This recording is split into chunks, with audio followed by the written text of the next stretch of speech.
Vamos começar a gravar. Fazer beleza. Vamos embora. Aposentei. Olha a minha posição de aposentado. Ah, também podia ser, né? Mas... Mentira, eu não aposentei não. Sabe por que eu não aposentei? Porque eu não vi esse episódio e não sabia dos meus direitos. Exatamente. Hoje você vai conhecer um direito fundamental e importante, que é o direito à previdência social. Hoje o Guilherme foi falar lá com a Laila, eu fui falar com um especialista para a gente trazer as melhores informações para você de canal. Você. Isso, nossa audiência. É isso. Vamos lá, então vamos falar sobre os picos e os vales da vida e sobre a importância do movimento da vida. Tô dando um spoilerzinho, então vai, 3, 2, 1. Vai, Curupira! Tem especialista também, hein?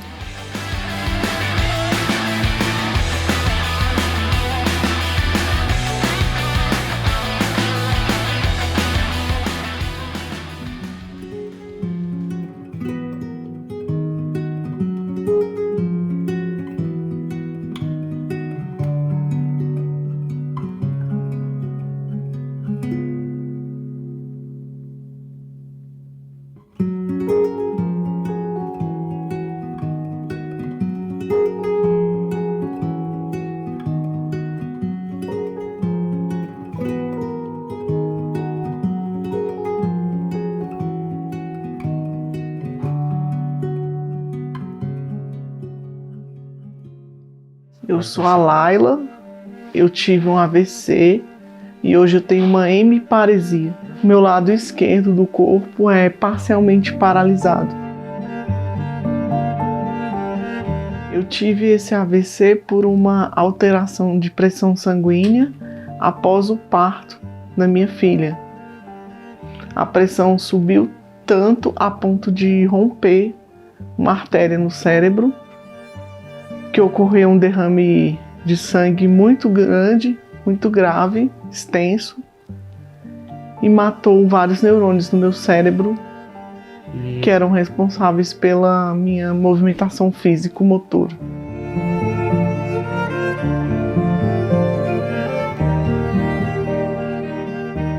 Fiquei em coma 15 dias. 15 dias. E a expectativa era que eu não progredisse tanto como eu progredi, era que eu ficasse numa cama mesmo, acamada, porque foi um derrame muito grave.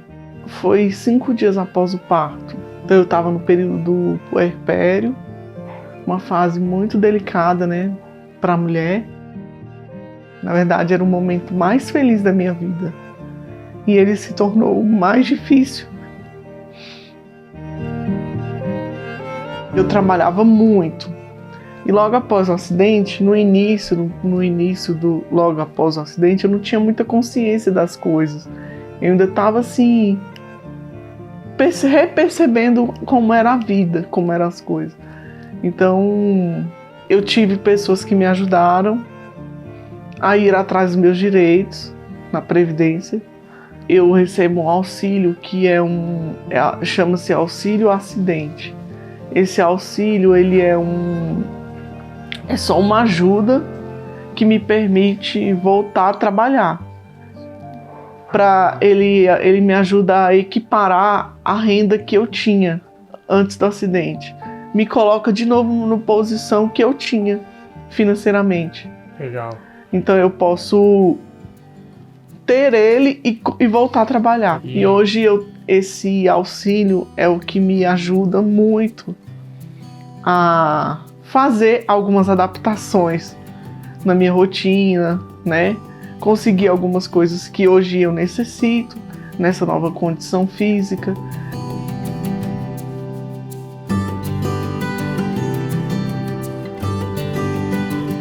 E os direitos de assistência social estão dentro da Seguridade Social na nossa Constituição. Tá? Quando nós falamos de previdência, nós falamos daqueles direitos onde o cidadão contribui para ter um benefício, né?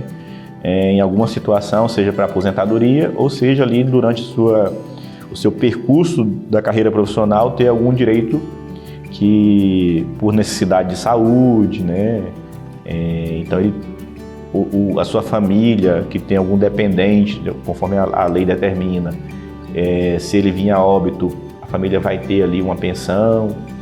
Já o direito da assistência social, eles independem de contribuição, né? Então, para as pessoas com deficiência, um dos direitos que é muito confundido com a aposentadoria, que não é aposentadoria, é o BPC, que é o benefício de prestação continuada. Muitas vezes a pessoa fala assim, eu sou aposentado, mas ela não é aposentada, porque a aposentadoria é lá da Previdência, onde houve contribuição. Então a pessoa trabalhou por tantos anos, né, e recebeu uma aposentadoria, contribuiu e recebeu a aposentadoria. O BPC é o benefício de prestação continuada, que é para aquela pessoa idosa ou pessoa com deficiência que não tenha condições de prover sua própria subsistência ou de tê-la provida por sua família, né? Então ele é um benefício assistencial, ele não é previdenciário.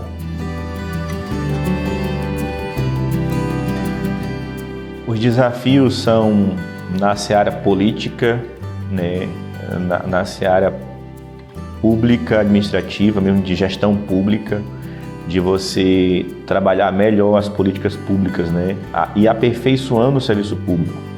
O Brasil tem buscado isso, aperfeiçoar os serviços públicos, melhorar a comunicação com a sociedade, porque às vezes você cria o benefício, mas se o beneficiário não tem ciência desse direito, ele não vai se inscrever, ele não vai pleitear.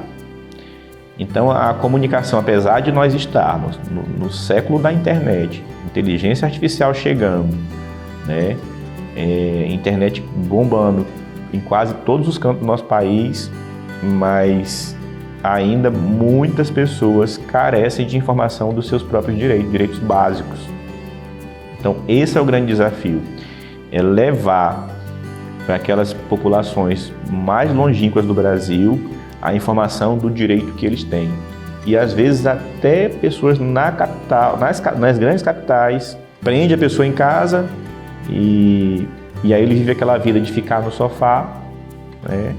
Não estuda, porque não estudou não vai trabalhar e não fez nenhuma dessas coisas porque não deixaram sair de casa para ele conhecer, se arriscar. A vida é um risco, então você tem que se arriscar, né? É vivendo que se aprende a viver, não tem outra forma.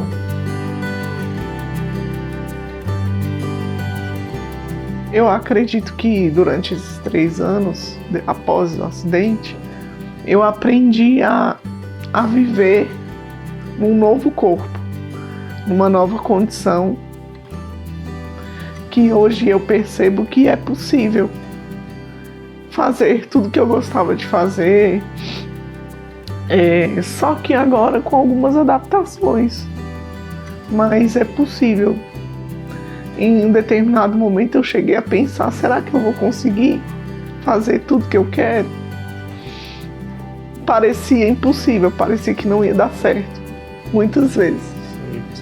E aí eu fui aprendendo que eu poderia sempre adaptar, sempre buscar uma alternativa, uma solução para fazer o que todo mundo faz, só que diferente, de uma maneira diferente.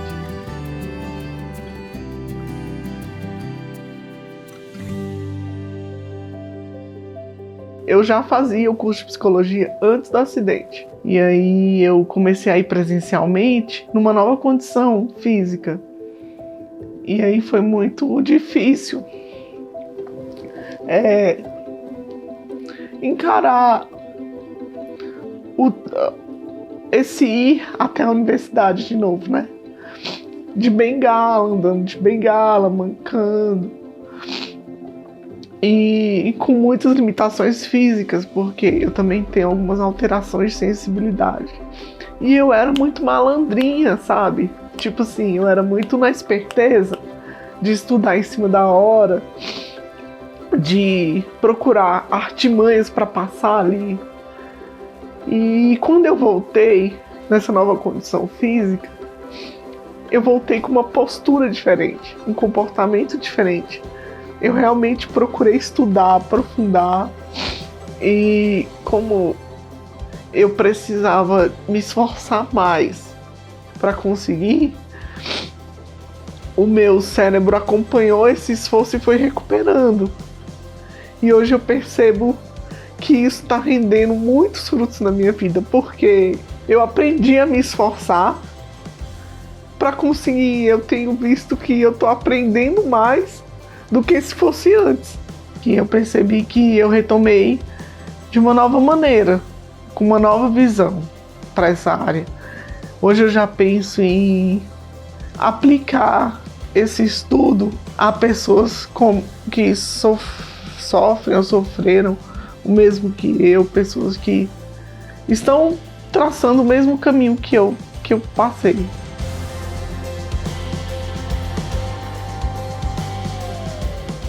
Todos os direitos que a Constituição garante aos cidadãos na área da previdência e da assistência são aplicáveis à pessoa com deficiência.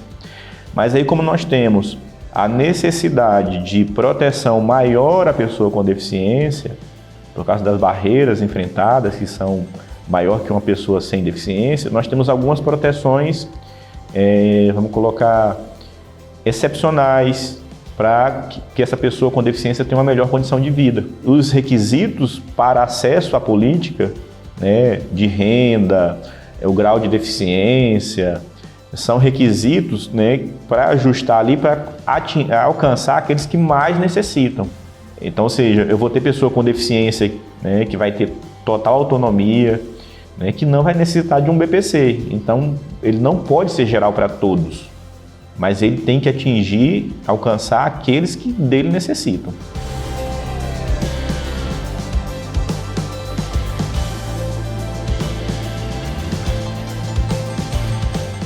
Eu sempre gostei de esportes.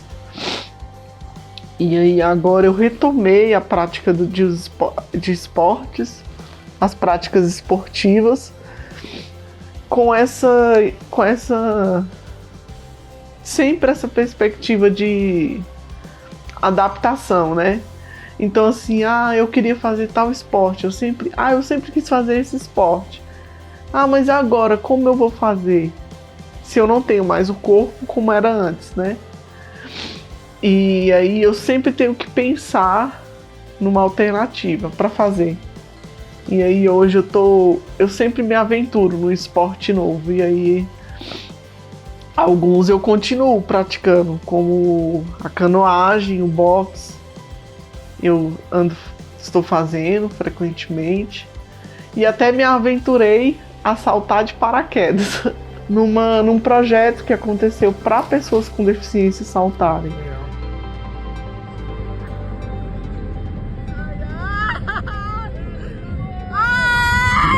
Eu tô viva! Ai, meu coração! É isso aí, Laila. Parabéns pelo salto, você mandou benzaço. Ainda que a gente tenha esse limitador de comunicação, às vezes a pessoa não tem acesso, alguns locais ainda não têm acesso à internet com facilidade. Algumas pessoas não têm facilidade de manuseio das tecnologias, né, principalmente as pessoas mais idosas. Mas os CRAs, eles têm essa orientação do Serviço de Assistência Social, né, de fazer o cadastro da pessoa, se ela precisa se cadastrar no CAD único, de orientar ali inicialmente, ainda que seja básico, né, direitos básicos que ela tem, de como ela deve dar os passos iniciais, né, então isso é importante. E as pessoas que conhecem alguém, que percebe que ele tem uma necessidade, e sabe que está assistindo a gente, ou já teve acesso, né, a mais informação, tem que compartilhar essa informação. A gente recebe a informação, não pode ficar presa a gente, né? Então as pessoas que estão nos ouvindo, que estão aprendendo, né, esse básico, ainda que não saiba aqui, a gente não possa falar, olha, o direito do BPC, você precisa desse documento e narrar tudo que precisa, mas saber que no CRAS, né, ele vai ter ali o atendimento inicial e vai ter o encaminhamento, né, com os documentos necessários para que a pessoa possa requerer esse benefício de assistência social. Eu aprendi que é necessário aprender a viver a vida. Seja qual for a condição que você se encontra, você precisa sempre aprender a viver. Para alguns, esse aprendizado requer mais esforço, como foi o meu caso. Mas para todos nós temos que aprender a viver. Isso é uma arte. E não deixar que aquilo que vem para nos derrubar, para nos abater, nos deixe permanecidos no chão, mas sempre se erguer, porque a vida consiste nisso. É como uma máquina que mede os batimentos cardíacos. Possui uma linha que você sobe e desce, e ali vai mostrando os batimentos, né? A vida é assim. Quando aquela máquina registra o coração e está em linha reta, quer dizer que não tem vida. Então, a gente precisa aprender isso, que a vida é assim, ela tem altos e baixos, altos e baixos. E aí você tem que aprender, quando estiver lá embaixo, como ir para o alto. E assim a gente vai seguindo e vivendo. Se ela for uma linha reta, não tem mais vida.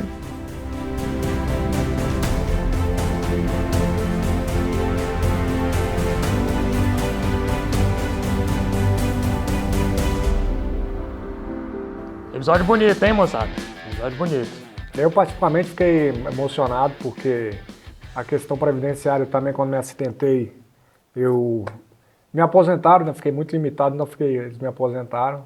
E graças à aposentadoria eu tive uma estrutura para ter meus filhos, né? Minha esposa, temos nossos 3 filhos. Também foi uma dúvida que passou pela minha cabeça se eu teria condições de ser pai também. E vou te falar que eu sou um paizão.